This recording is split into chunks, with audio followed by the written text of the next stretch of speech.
Mensagens que edificam, ministradas pelo pastor Sidney Ferreira. Meus amados, vamos abrir a Bíblia em 1 Coríntios capítulo 12, versículo 12 ao versículo 27. Os irmãos encontraram? Glória a Deus. 1 Coríntios capítulo 12, versículo 12 ao versículo 27. Esse texto nos fala sobre a unidade orgânica da igreja. É a epígrafe, essa frase em negrito acima da narrativa bíblica. Acompanhem comigo porque eu pessoalmente aprecio muito essa abordagem do apóstolo Paulo, e eu admiro a sabedoria que o Espírito Santo lhe concedeu sobre essa comparação, sobre essa analogia do que realmente representa a igreja.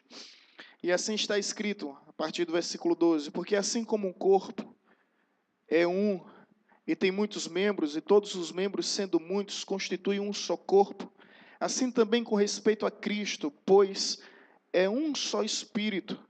Todos nós fomos batizados em um corpo, quer judeus, quer grego, quer escravo, quer livres, e a todos nós foi dado de beber de um só Espírito.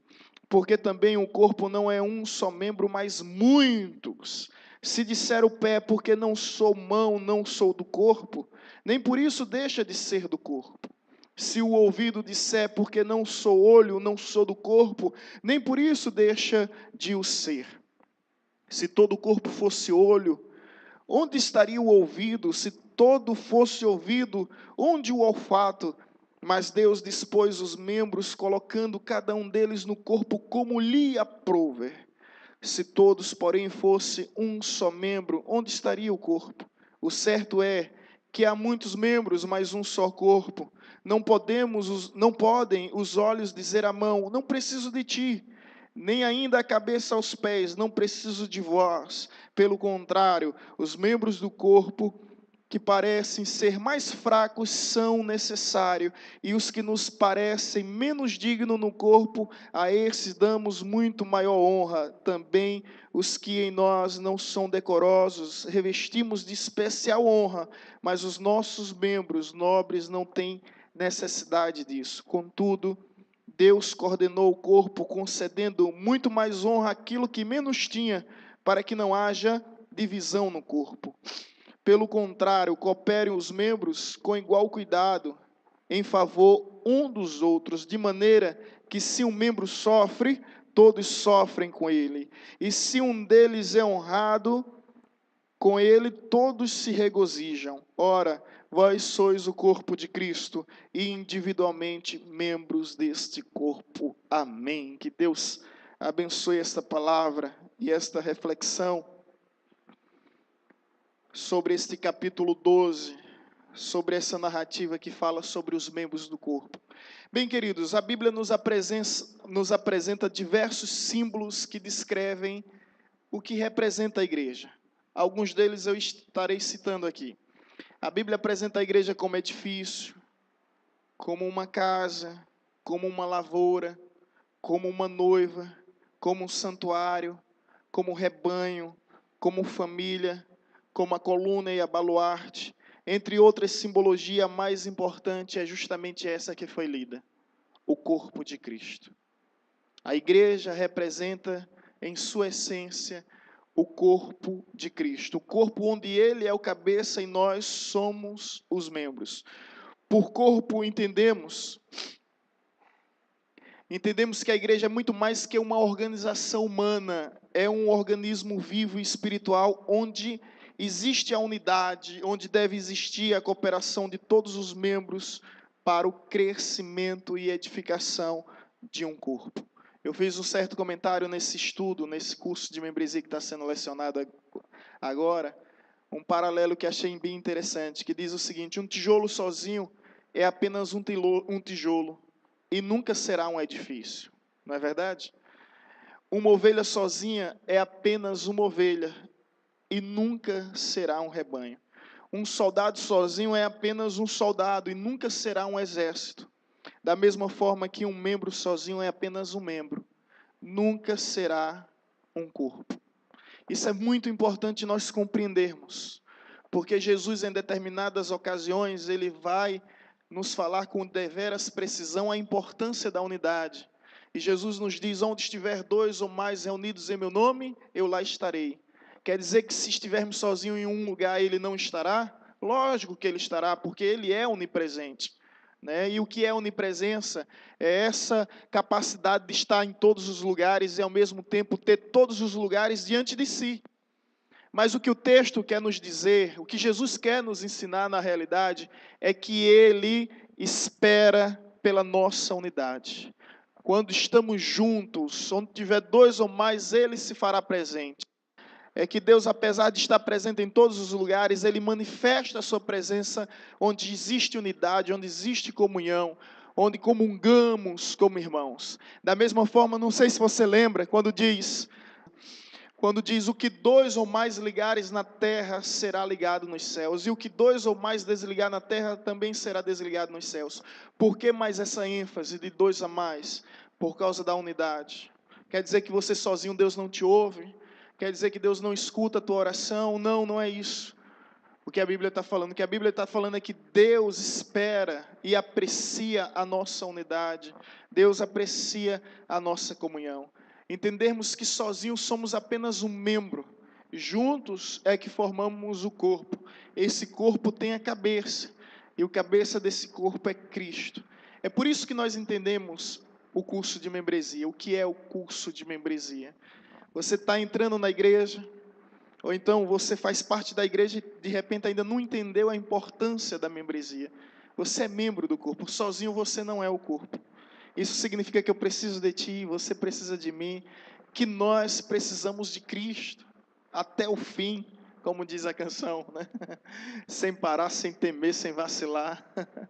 Nós precisamos um dos outros, a nossa comunhão, a nossa intercessão, ela só se torna perfeita a partir do momento que nós nos dedicamos a comungarmos um com o outro, a repartir o pão, a chorar com as dores do próximo, a nos alegrar com a vitória dos irmãos. É dessa forma que nós vivemos a verdadeira unidade. Há uma ilustração que certa ocasião eu contei para a igreja, faz tanto tempo, que eu não quis correr o risco de citá-la, então eu vou recitá-la aqui, a rebelião contra o estômago. Presta bem atenção. Certa vez, conta a história, que um homem sonhou que suas mãos, pés, boca e cérebro começaram uma rebelião contra o seu próprio estômago. Sua lesma imprestável, as mãos disseram: nós trabalhamos o dia inteiro, serrando, martelando e carregando. De noite estamos cobertas de bolhas, enquanto você só fica aí sentado, pegando a comida toda. Nós concordamos, gritaram os pés.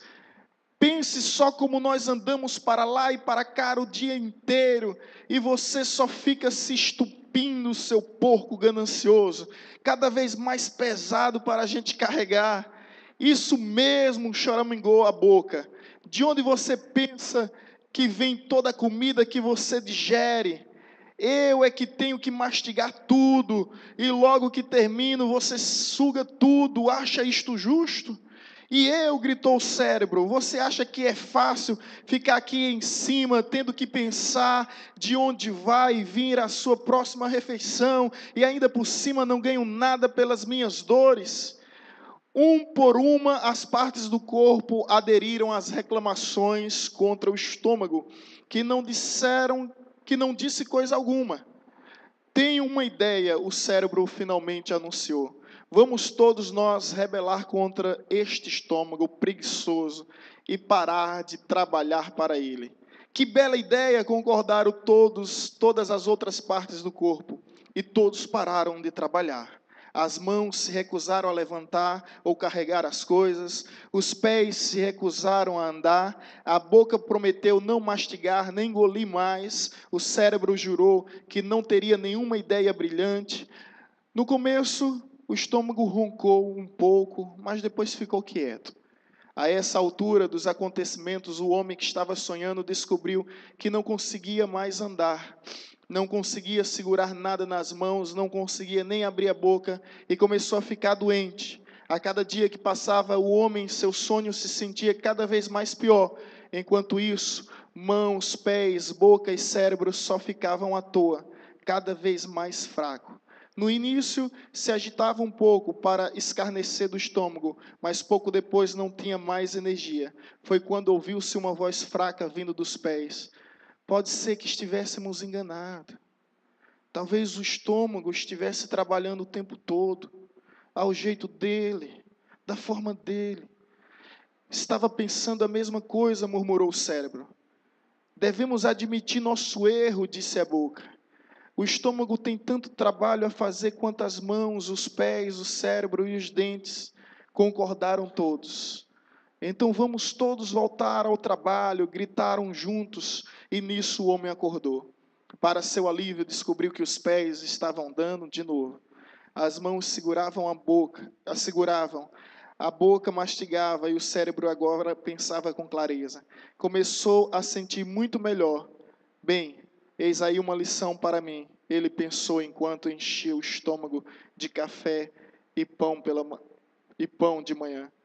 Ou funcionamos todos juntos, ou nada funciona. Deu para entender, irmãos? Ou funciona todos juntos, ou nada funciona mesmo. Então, essa analogia que o apóstolo Paulo fez há 2000 anos atrás, sendo instruído pelo Espírito Santo, comparando a igreja com um corpo, essa é a nossa realidade. Ou funcionamos todos juntos, ou nada funciona mesmo. Então, temos que entender essa dimensão do corpo e compreendermos que precisamos um dos outros. Que precisamos um dos outros. Amém, amados? Agora vamos meditar nesse texto tão profundo. Algumas verdades. Primeira, existem muitos membros, mas há um só corpo. Veja o versículo 12.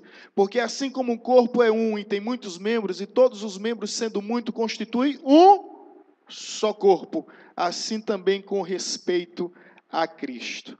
Esse texto nos ensina que existe variedade dos membros, existem para edificação do corpo. É o que está escrito no versículo 13 ao 18, onde vai falar sobre as variedades dos membros que existem. E essas diferenças existem não para que venhamos ser indiferentes. Essas divergências não para que venhamos viver em advergências, mas para que venhamos complementar, para que venhamos completar a necessidade um do outro. Portanto, as variedades do membro existem para edificação do corpo. O corpo se torna mais forte diante das diferenças que existem. Outra observação que eu faço, as funções do membro e suas posições no corpo são determinadas por Deus. Versículo 18. O que é que está escrito? Mas Deus dispôs os membros, colocando cada um deles no corpo como lhe aprouver. Ou seja, Deus é que distribuiu os dons, Deus que distribuiu as funções, Deus que distribuiu a missão. Então, cada um tem a sua função no reino. E foi Deus quem determinou quem louva, Deus determinou quem estuda, quem ensina, Deus determinou quem prega, Deus determinou quem evangeliza, cada um na sua função. Cada um no seu lugar esse determinado já pelo Senhor. Outra verdade, as diversidades do membro existem para a unidade do corpo. Veja versículo 19 e 20. Se todos, porém, fossem um só membro, onde estaria o corpo? O certo é que há muitos membros, mas um só corpo. Existem as diferenças para que o corpo venha estar unidos. Portanto, irmãos, venhamos em nome de Jesus entender isso, que você sozinho é apenas um membro. E se eu pegar qualquer membro do meu corpo e simplesmente decapitar, amputar e jogar fora, ele se desconectar do corpo, ele vai apodrecer e se tornar um cadáver, uma carne dada aos vermes. Mas é junto ao corpo que ele tem vida, é junto ao corpo que ele tem função. Da mesma forma eu entendo que é um cristão que não quer comungar, é um cristão que não quer ir para a igreja. Conta-se a história que Charles Spurgeon foi visitar um homem. Charles Spurgeon é considerado o príncipe dos pregadores. Foi visitar um membro de sua igreja muito ausente. E ele chegou na sua casa lá na Inglaterra. E o homem ficou surpreso. Pastor, o senhor aqui? Aí disse, eu vim conversar com você. Pois não, pastor, entre. Quer que eu faça um chá? Quer um cafezinho? Quer alguma coisa? O tempo frio. Aí eu disse, pastor, não precisa nada não. E o pastor ficou olhando, compenetrado por alguns minutos, olhando para aquela lareira. E de repente ele vai na lareira, pega uma brasa e coloca no meio da sala.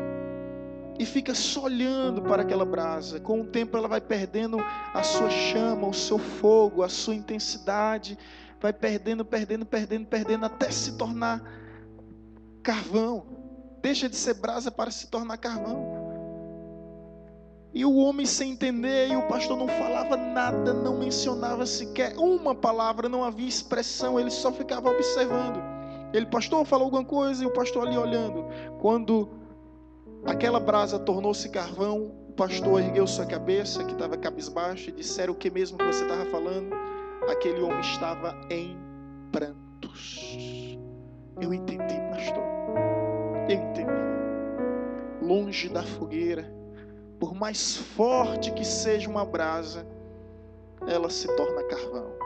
Amanhã eu estou voltando para a igreja. É a realidade, irmãos. Juntos aquecemos uns aos outros, juntos fortalecemos uns aos outros, juntos edificamos uns aos outros. Alguns evitam estar junto na intenção de evitar problemas, né? Evitar desentendimento, evitar desgastes. Mas, querido, isso sempre vai haver. Você já ouviu a fábula dos porcos espinhos? Os porcos espinhos antes andavam juntos e percebiam que se espinhavam e se feriam um com os espinhos do outro. Então decidiram se afastar. E era um tempo de frio e eles logo perceberam que não conseguiam sobreviver. Então decidiram novamente se reunirem.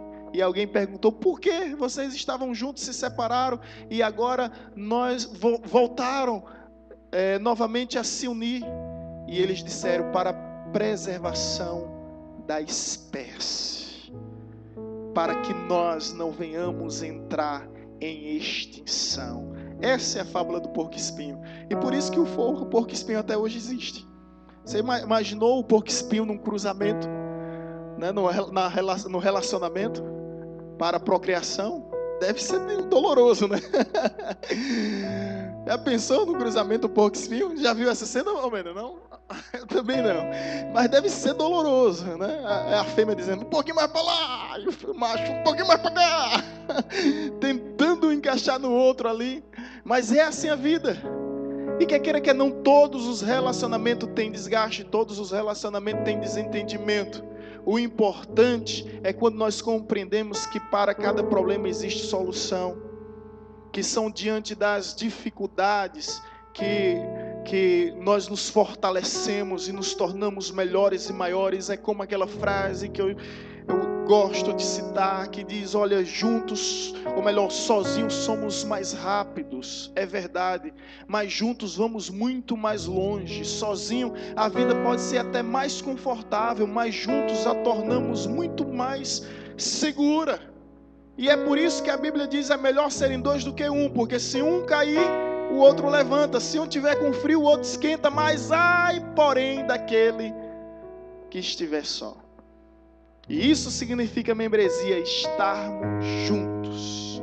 E sabe, meu irmão, você está no contexto da igreja, você vai se ferir, você vai se decepcionar, você vai se entristecer, mas você precisa ser maior do que todos esses contratempos. Você precisa ser maior do que todas essas implicâncias. Certa feita eu fiz uma comparação, não sei quantos de vocês se lembram, mas eu fiz uma comparação da igreja com a Arca de Noé. E eu fiz essa comparação porque o próprio Jesus é quem fez. Assim como foi nos dias de Noé, assim será nos dias que antecedem a vinda do Filho do Homem. Dias difíceis. E você já se imaginou na Arca de Noé? A situação não era tão desconfortável.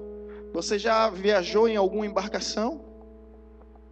Minha lua de mel, a gente foi lá para o Morro de São Paulo, eu e a missionária Vanessa. Nós fomos no catamarã. Meu Deus, quase que a gente morre e não tinha lua de mel. Eu não entendi nada daquilo. A gente entra lá em Salvador, pegando o catamarã para Morro de São Paulo, um lugar lindo, né? Dentro de arquipélagos, só perde por Fernando de Noronha em todo o litoral nordestino. E ali, de repente a gente senta no catamarã, uma embarcação um pouco grande. Aí vem, eles já oferecem um Dramin e uma sacola. E eu, na minha inocência, o que é isso, meu Deus do céu? Pra que isso? Depois, quando eu olho do lado, o pessoal... É horrível, gente. Olha só. Pode perguntar isso a Vanessa. Uma semana depois da nossa lua de mel, a gente viu que a embarcação virou. Foi ao contrário de uma onda e o catamarã virou. Teve até uma pessoa que faleceu. Mas eu pensei que ia morrer naquele dia. Nunca vomitei tanto. Era a Vanessa vomitando de um lado, eu vomitando de outro. E a gente olhava para o redor, era tudo assim. Quando a gente foi de catamarã, para você ter uma ideia, catamarã era em torno de meia hora para chegar lá no Morro São Paulo. E viemos de ferryboat. Ferryboat era quase 3 horas. Eu disse, eu prefiro vir de ferryboat. Que passa, como é o nome da cidade? Que eu esqueci, rapaz. Tinha até um membro dessa igreja que era de lá. Onde o ferryboat passa, esqueci o nome da cidade. Então a gente preferiu passar, ou seja, 6 tempo a mais, né? 6 vezes a mais do que o tempo estimado, do que ficar naquela agonia. Então o que eu quero dizer com isso é desconfortável. A arca de Noé não era confortável. Além de limpar as urinas, o odor, além de conviver com os barulhos ensurdecedores dos animais, não era confortável. Quer que eu seja sincero? A igreja também não é confortável. Deixa eu fazer uma comparação da igreja com a arca de Noé. Na arca de Noé existia camaleão, existia leão, existia girafa, existia coruja, existia o porco-espinho, existia arara, existia vários tipos de animais. Dentro da igreja também existe. Com todo respeito, deixa eu fazer uma comparação. Existe o crente macaco, aquele que vive de galho em galho, né? Aquele que não para em nenhum lugar, vive de ministério em ministério. É o crente que não para. Nós vamos encontrar também um crente camaleão. O crente camaleão é aquele que muda de cor. Ou seja, o camaleão muda de cor. O crente camaleão é aquele que muda de humor a cada instante. Uma hora está alegre, outra hora está triste. Uma hora fala com você, outra hora passa por você. Finge que nem lhe conhece. Nós vamos encontrar também um crente coruja. Você passa ele, ó, a lapa do oi, olhando para a sua vida de cima a baixo, né? Fazendo uma ressonância magnética. Nós vamos encontrar o crente girafa, aquele que estica o pescoço todinho para ver, para saber onde você está, o que está fazendo. Nós vamos encontrar todo tipo de crente, gente. Nós vamos encontrar o crente porco-espinho. Precisa nem explicar, né? Você se aproximar dele, você vai ser ferido de uma forma ou de outra. Com uma palavra, com um gesto, com uma atitude. Nós vamos encontrar o crente papagaio. Eita, esse não para de falar, mas fala, viu? Fala, que só a graça. Nós vamos encontrar o crente leão, aquele que se sente o rei. O crente leão, ele se sente o rei do lugar. Como é o nome daquele animal que cospe? É a hiena, é? É hiena? Também vamos encontrar esse crente também. Qual é o nome daquele peixe que você se aproxima dele? Ele... Como é? Hã? Paiacu? É paiacu mesmo, né? Nós vamos encontrar esse peixe aí. Nós vamos encontrar tudo. A pergunta é: você prefere estar do lado de dentro ou do lado de fora? Quero te dizer que do lado de dentro não é tão confortável, mas é muito mais seguro. Nós estamos nessa embarcação, sofrendo com as ondas que vêm do lado de fora, que nos arremeta para um lado e para o outro, nos empurra para frente e para trás, mas as portas estão fechadas, as ondas não entram. Infelizmente a gente sofre essa influência, mas a gente sabe que um dia essa embarcação vai parar e nós vamos desfrutar de um novo tempo, de uma nova terra, que é os céus que nós tanto aguardamos. Quer que eu lhe diga outra coisa, irmão? Olha bem para mim. Quem está do lado de dentro pode sair a qualquer hora, mas quem está do lado de fora não pode entrar. Se Noé quisesse sair, ele abria uma janela e pulava com sua família e ia embora. Mas a Bíblia diz que os que estavam do lado de fora queriam entrar. Noé fechou a porta por dentro, o anjo fechou por fora e ninguém mais entrava. Eu já ouvi tanta gente chorando, vindo ao meu encontro e dizendo: eu queria ser crente como vocês, mas eu não consigo. Eu queria servir a Deus como vocês, mas eu não consigo. Um dia acabou um culto, um jovem me procurou ao lado da igreja e disse bem assim: pastor, eu queria crer em Deus e não consigo. Desesperado. Eu não quero ser ateu. Eu queria crer em Deus. Graças a Deus, para isso teve solução. Realizei até o seu casamento, o seu batismo. Está firme em Jesus, andando na presença de Deus. Mas o que eu quero que você entenda é que muitos que estão do lado de fora querem entrar, mas não conseguem. Agora quem está do lado de dentro pode sair a qualquer instante. Vamos deixar o carro passar.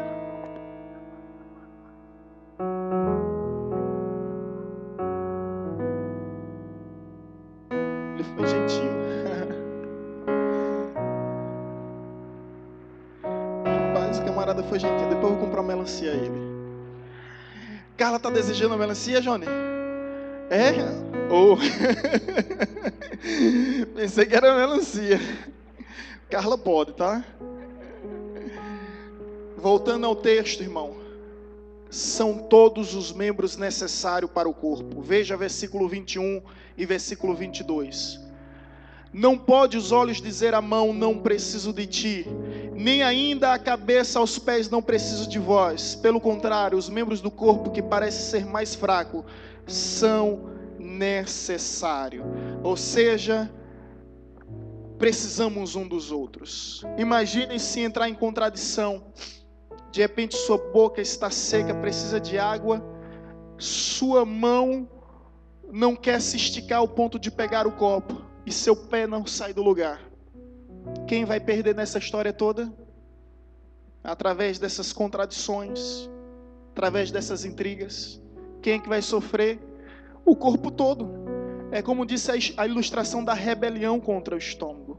Temos que buscar a unidade do Espírito. Temos que buscar não fazer a nossa vontade especificamente, mas sobretudo a vontade de Deus. Alguns detalhes dentro dessa verdade é o versículo 23 que diz: e os que parecem menos dignos no corpo, a este damos muito maior honra. Também os que em nós não são decorosos revestimos de especial honra. Versículo 24 agora: mas os nossos membros nobres não têm necessidade disso, contudo Deus coordenou o corpo, concedendo muito mais honra àquilo que menos tinha. Ou seja, todos os membros possuem suas utilidades no corpo, e todos os membros foram coordenados por Deus e possuem devida honra no corpo. Versículo 25: para que não haja divisão no corpo, pelo contrário, coopere os membros com igual cuidado em favor um dos outros. Todos os membros devem cooperar reciprocamente em favor do corpo. Essa é a realidade. Até aqueles membros que você acha menos importante, a Bíblia está falando que eles têm a sua elevada importância. Quer ver? O dedo medindo o pé. Alguém já machucou o dedo medindo o pé? Você consegue andar normalmente? Você não consegue andar normalmente. Eu, infelizmente, faturei o dedo medindo o pé numa queda de moto. Eu não entendi isso, até hoje eu não entendo. Colocar o gesso até o joelho, por causa do dedo medindo o pé. Vocês lembram disso? A queda de moto que eu levei, quebrei o dedo medindo o pé. Colocar o gesso até o joelho. Eu disse: não precisa não, pode ser só no pé. Não, tem que ser até o joelho. Então, o dedo medindo, quando você machuca, você já anda, você já começa a mancar, você já não começa a andar. E quer queira, quer não, isso é comprovado, que o dedo mindinho é quem traz o equilíbrio ao pé. Então, é de elevada importância, né? E, às vezes, a gente não dá tanto sentido. Alguém já teve dor de dente? Aqui? Sabe o que é dor de dente? Seu corpo fica completamente fadigado. Você se sente exausto, fica febril. O corpo todo sofre por causa de um só dentinho. Principalmente aqueles dentiqueiros. É chamado dentiqueiros que vão nascendo no final. Eita miserável, eu arranquei os 4 de vez. Oi bichinho, arranquei os 4 de vez, os incisos, arranquei todos de vezes. Vocês ainda estão tendo? Alguns adolescentes ainda vão ver o que é isso, viu? Vão saber o que é sofrimento. Você fica com dor, você fica com febre, você fica completamente cansado. Então, irmãos, todos no corpo têm a sua importância. A importância no Ministério Louvor não é somente para quem canta. Imagine o Ministério Louvor sem um sonoplasta. Vamos imaginar o Ministério Louvor sem Omena, né? Omena está ali na mesa. Praticamente nem vê. A gente nunca vê o sonoplasta. Ele fica sempre escondido. Mas quando acontece um problema no louvor, de quem é a culpa? Lembra da igreja? Todo mundo olhava para trás, para a cabine. Olhava para lá. Ninguém vê. Pessoas que às vezes estão atrás da câmara. Pessoas que às vezes estão atrás dos holofotes. Pessoas que às vezes estão atrás do altar. Mas sem elas o trabalho não aconteceria, sem elas o trabalho não seria realizado. Então, todos são importantes no corpo. E entenda, seja qual for a sua função, seu dom, sua missão, foi Deus que lhe concedeu, foi Deus que lhe confiou. Existe um ministério que é feito em oculto, que ninguém valoriza muito, quer dizer, perdoe a redundância, as pessoas tendem a não valorizar tanto, que é o ministério de intercessão, não é? Intercessão, você está num lugar orando, clamando para que o culto seja uma bênção, para que a pregação convença os corações endurecidos, para que a presença de Deus, né, se faça manifesta. Não é algo visível, não é algo perceptível.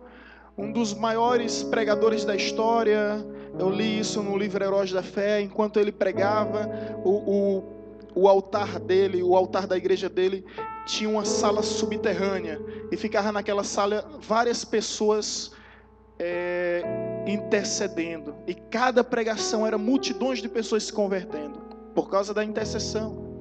Agora a gente tende a desvalorizar esse ministério. Deixa eu te dizer só algo importante. A Bíblia diz que Jesus está à destra de Deus Pai, o Todo-Poderoso, no lugar mais alto, mais sublime, mais elevado, na posição maior que existe. E Jesus está fazendo o que lá? Louvando?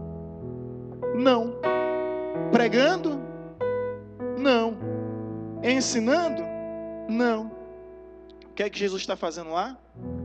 Intercedendo por nós. Então o ministério de intercessão realizado na terra, ele é o ministério de intercessão realizado por Jesus nos céus. Deus não confiou isso ao arcanjo, Deus não confiou isso aos querubins, nem aos serafins, nem aos 4 seres viventes, nem aos 24 anciãos, nem às miríades de seres celestiais que existem. Deus confiou isso somente a Jesus, seu Filho. Então, quando nós exercemos o ministério de intercessão na terra, nós estamos exercendo o ministério que pertence a Cristo nos céus. Não é profundo, irmão? Eu sei quem é do ministério de intercessão, a partir de agora vai ter orgulho desse ministério. Vai levantar a bandeira. Eu sou intercessão e não abro mão. Em nome de Jesus, nós precisamos de irmãos que clamam. A missionária Rose, esposa do evangelista Cláudio, que foram membros dessa igreja durante 3 anos, hoje estão em Aracaju, morando lá, residindo, devido ao trabalho. Ela contou uma vez uma ilustração bem interessante, onde o pastor estava orando, buscando ao Senhor em oração, e a igreja estava muito bem, muito próspera.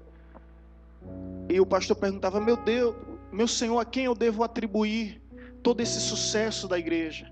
Será que são as minhas horas que me debruço sobre a palavra? São as minhas horas que me afadigo preparando o sermão? Deus disse: não. Então é o ministério de louvor que passa horas ensaiando, buscando novas canções? Não. Então é a organização do corpo diaconal, auxiliando durante o culto, conduzindo as pessoas a lugares. E Deus disse não. E o pastor disse, meu Deus, então a quem eu devo agradecer por esse sucesso da igreja? E Deus disse bem assim, pela zeladora da sua igreja. Pela zeladora dessa igreja. Porque todos os dias antes do culto começar, ela vai em cadeira, está limpando e está orando. Senhor, abençoa quem for sentar hoje aqui, toca no coração, que o teu nome seja glorificado. Da mesma forma com a pessoa que vier sentar aqui. E Deus trouxe esse entendimento ao pastor. Ministério de zeladoria que ninguém dava ela devida importância. Deus estava dizendo que tinha sido o sucesso do ministério desse pastor. A irmã Rose que contou esse testemunho em um curso ministrado na igreja, não sei quantos de vocês lembram, mas o que nós queremos dizer com isso é que todos são importantes, todos têm suas funções, não se exima de fazer a sua parte. Terceira lição e última, irmãos, versículo 26, de maneira que se um membro sofre, todos sofrem com ele, e se um deles é honrado, com ele todos se regozijam. Estão todos os membros, ou seja, a verdade desse texto é, estão todos os membros diretamente ligados ao corpo. No versículo 26 diz, quando o membro sofre, todos sofrem e padecem com ele. No versículo 26, na parte final, diz, quando o membro é honrado, todos são honrados também com ele. No versículo 27 diz, quando os membros estão juntos, forma-se o corpo, sozinhos são apenas membros. Ei, escuta só. Ora, vós sois, plural, vós sois o corpo de Cristo e individualmente membros desse corpo. Quer saber de uma verdade? Eu sozinho não sou o corpo. Eu sozinho não sou o corpo. É o que o texto está falando. Eu sozinho sou membro. Eu sozinho sou a igreja. Mas eu sozinho não sou o corpo. Eu sozinho sou apenas um membro. Vós sois o corpo de Cristo, individualmente membro. É quando eu me junto, me uno ao meu irmão para comungarmos é que formamos o corpo. Sabe o que é que a Bíblia está falando aqui, irmãos? Elucidando essa passagem. Ela está condenando qualquer tipo de tentativa de se isolar. É um modismo nos dias atuais.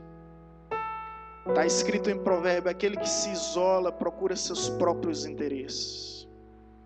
Deus não quer que você se isole de ninguém. O próprio Deus é um exemplo de trabalho em parceria.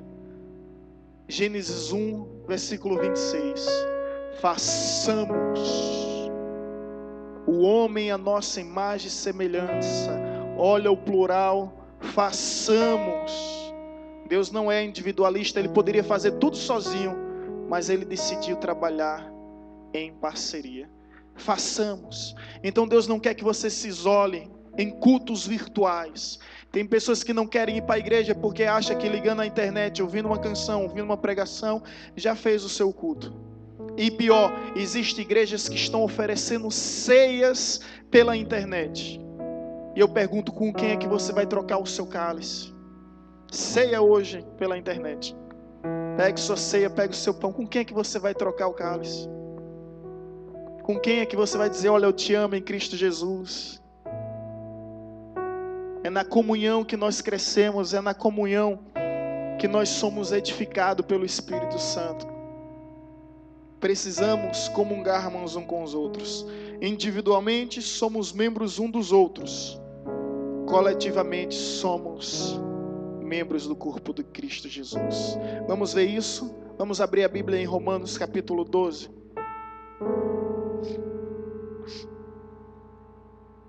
Romanos capítulo 12, versículo 4 e 5. Individualmente somos membros uns dos outros. Veja o que diz Romanos 12, 4 e 5. Porque assim como um só corpo temos muitos membros, mas nem todos os membros têm a mesma função, assim também nós, conquanto muitos somos um só corpo em Cristo e membros uns dos outros.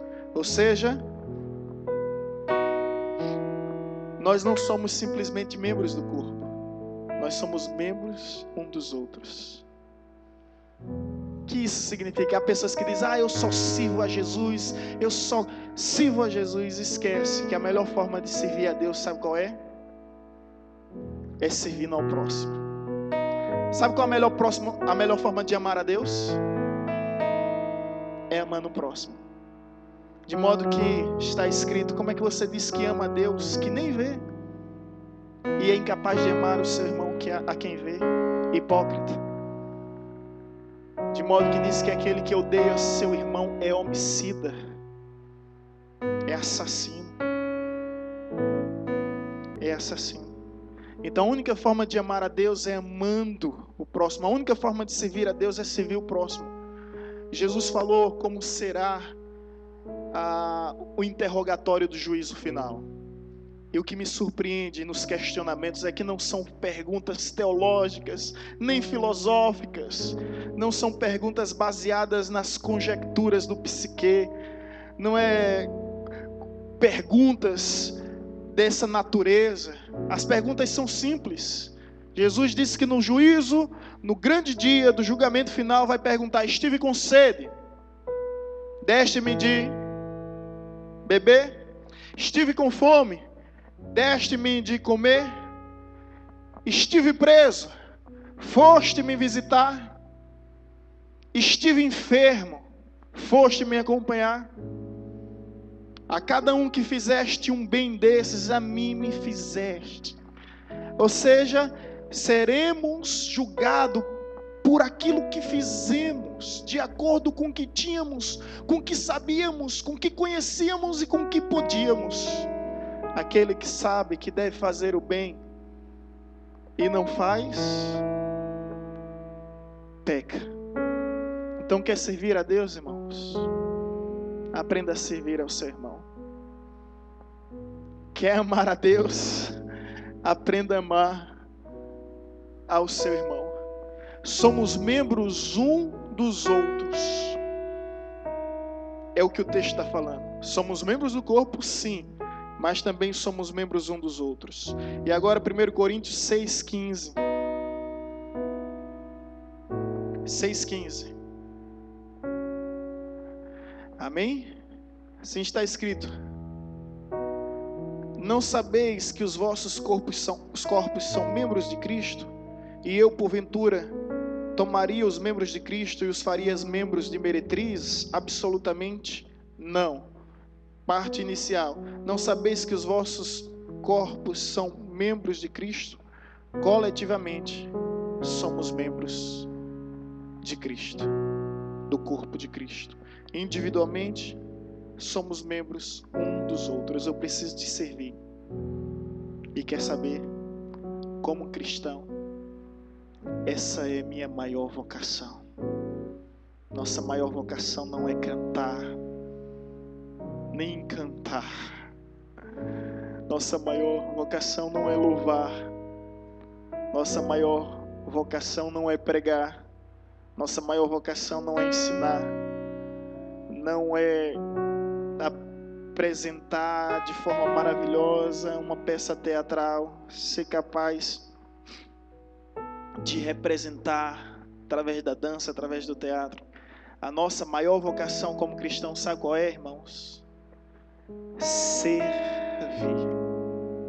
Porque o Filho do Homem veio ao mundo não para ser servido, mas para servir.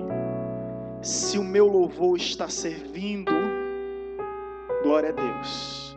Se minha pregação está servindo a igreja, glória a Deus. Se meu ensino está servindo a igreja, glória a Deus. Se tudo que eu faço não tem essa motivação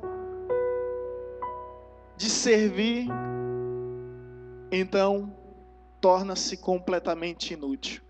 Porque a Bíblia fala, e aqui eu quero encerrar, que os dons que Deus distribuiu ao corpo, ou melhor, que os dons que Deus distribuiu à igreja, foi visando tão somente o serviço. Vamos abrir a Bíblia em 1 Pedro, lá perto de Apocalipse, tá, irmãos? para que ninguém se perca aí. Estou tentando achar aqui, tá? Dá um tempinho. Tá na Bíblia, não é possível que tenha saído da Bíblia. Onde a Bíblia vai dizer que os dons que Deus nos deu foi para que pudéssemos servir uns aos outros. 1 Pedro, capítulo 4, versículo 10.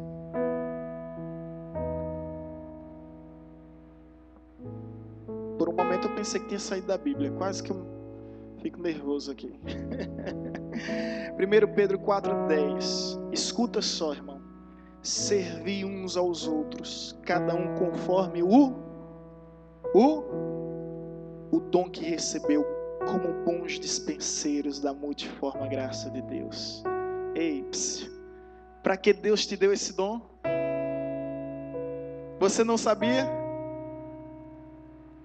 Porque Deus te deu esse dom para que você pudesse servir. Servir uns aos outros, cada um conforme o dom que recebeu de Deus, como bons despenseiros. O que é despenseiro? Mordomo. O que é mordomo? Não é dono nem escravo. Você não é o dono, também não é escravo. Você é mordomo, despenseiros fiéis. Então, o dom que você tem, seja qual for a arte, saiba que há um só propósito: servir. Bem, irmãos, esse foi a primeira parte do curso de membresia. A importância de entendermos que somos membros. E eu só quero encerrar citando uma frase: Jesus é o supremo pastor de um rebanho e não de uma ovelha. Jesus é o cabeça do corpo e não o cabeça de um só membro. Que venhamos entender isso, para que venhamos compreender a verdadeira essência do que significa membresia. Amém?